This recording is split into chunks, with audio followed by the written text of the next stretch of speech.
For years, Hillary Clinton and President Obama have blamed the deaths of 4 Americans in Benghazi on a YouTube video that incited out-of-control protesters. Some have sought to justify this vicious behavior along with the protest that took place at our embassy in Cairo yesterday as a response to inflammatory material posted on the internet. The natural protests that arose because of the outrage over the video were used as an excuse by extremists. Brand new evidence from Hillary's own email prove that was a lie. There were no protests. If there's no evidence for a video-inspired protest, then where'd the false narrative start?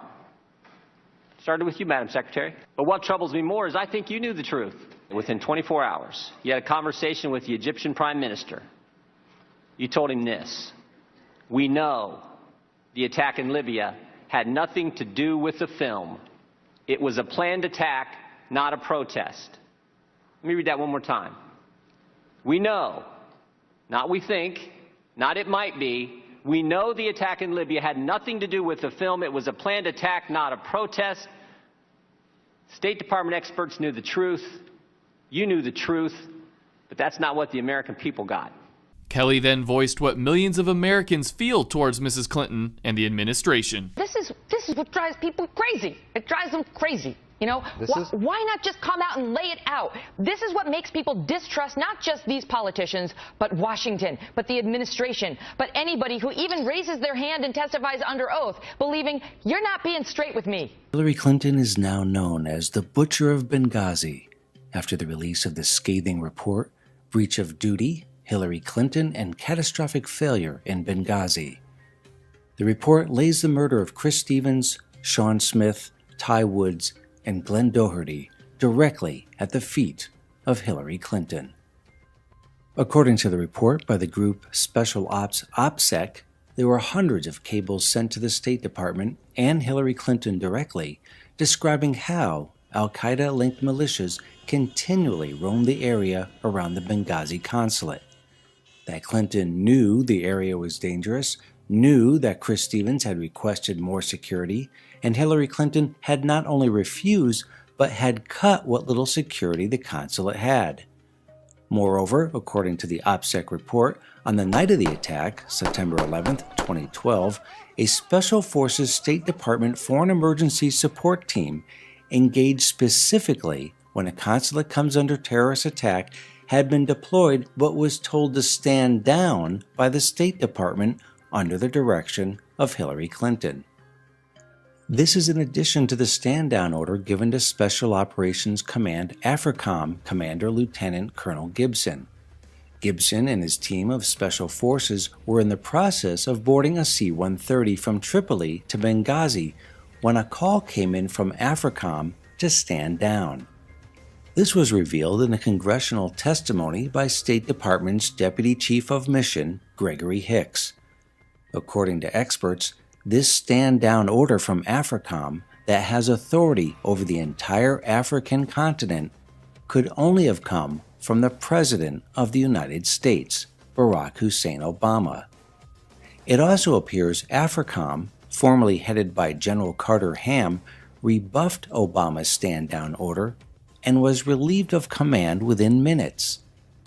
After the stand-down order, more than likely to hide the fact that the CIA was illegally shipping surface-to-air missiles to the al-Qaeda-linked Syrian rebels, the CIA annex being minutes away from the consulate, the Obama administration orchestrated a massive propaganda operation blaming a protest turned violent over an obscure YouTube video. Clinton and Obama peddled this anti-Muslim video fantasy for a full month, Obama even spinning the story at the United Nations, proclaiming with righteous indignation in his voice that no one should sully the name of the Prophet Muhammad. The future must not belong to those who slander the Prophet of Islam.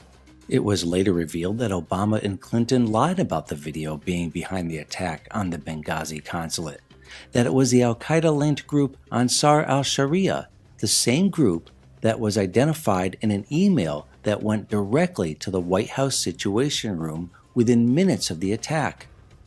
Obama apparently didn't read the email, however, because as White House records now show, Obama never went to the White House Situation Room on the night of the attack. He was too busy preparing for the next presidential debate. Obama and Clinton then went into phase 2 of the cover-up, blaming the intelligence agencies for feeding them faulty intel. This, as revealed in recent emails released by government watchdog group Judicial Watch, is yet another lie.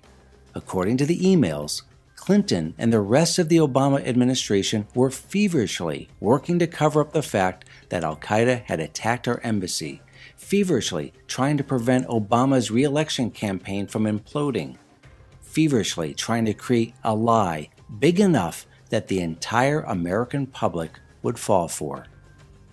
The emails show that the phony video story was nothing but a fiction to save Obama and Clinton from being tarred and feathered and run out of Washington for leaving Americans defenseless in a den of al-Qaeda militants. There are several smoking gun emails, but the key email is from Ben Rhodes, once an aspiring but failed novelist, now Obama's National Security Advisor for Communication, in effect, his spin doctor. The key smoking gun email was sent by Ben Rhodes on September 14, 2012 at 8:09 p.m. with the subject line, "Regarding prep call with Susan, Saturday at 4:00 p.m. ET. It consisted of Rhodes giving talking points to push the phony YouTube video story in which Hillary Clinton would repeat phrases from the talking points almost verbatim. This video is disgusting and reprehensible. It appears to have a deeply cynical purpose to denigrate a great religion and to provoke rage.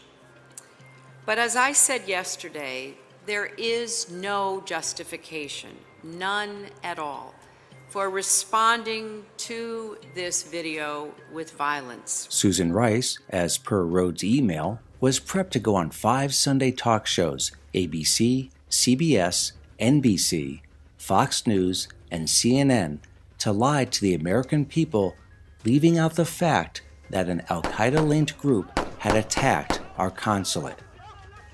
If the Democrats get their way and the butcher of Benghazi, Hillary Clinton, is elected president in 2016, no doubt Susan Rice and Ben Rhodes will follow her coattails into office. And it won't just be 4 Americans murdered by al-Qaeda, but hundreds, if not thousands, of Americans who will be slaughtered due to incompetence, lies, and cover-ups. And Hillary Clinton will raise her bloody hands up and proclaim, "What difference does it make?" The fact is, we had 4 dead Americans. Was it because of a protest, or was it because of guys out for a walk one night who decided they'd go kill some Americans? What difference at this point does it make? Well, it does make a difference. There are 4 dead Americans who were abandoned by the Obama administration, and the American people demand justice. But there's a new sheriff in town. Trey Gowdy, the congressman from South Carolina, has been appointed to head the Select Committee on Benghazi to investigate all the nefarious activities of the Obama administration. And Obama, Hillary Clinton, Susan Rice, and Ben Rhodes may find it does make a difference when they're being led away in orange prison jumpsuits and skirted off to prison for covering up the murder of 4 Americans.